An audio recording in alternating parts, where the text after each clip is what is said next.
این کجا راست میروی باز، چه خردای بگو. مست و خراب میروی خانه به خانه کو به کو. با کی حریف بودایی، بوسه زکی رو بودایی. زلفه که را گشوده حلقه به حلقه مو به مو. نی تو حریف کی کنی ای همه چشم و روشنی. خفیه روی چو ماهیان، حوض به حوض جو به جو. راست بگو به جان تو ای دل و جانم آن تو. ای دل همچون شیشم خورده میت کدو کدو. راست بگو نهان مکن، پشت به عاشقان مکن. چشم کجاست تا که من آب کشم سبو سبو. در طلبم خیال تو دوش میان انجمن.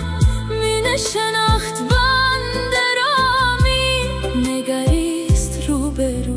چون بشناخت بنده را، بنده که جرونده را.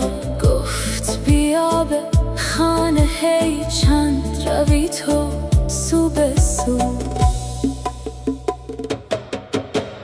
عمر تو رفت در سفر با بد و نیک و خیر و شر. همچو زنان خیره سر حجره به حجره شو به شو. گفتم شیر رسول جان ای سبب نزول جان. زن که تو خورده ای به دل چند تب و گفت و گو. گفت شرارهای از آن گر ببری سوی دهان. حلق و دهن بسوزد من زنی گلو گلو. لقمه هر خورنده را در خورو دهد خدا. آنچه گلو بگیردت حرص مکن مجو مجو.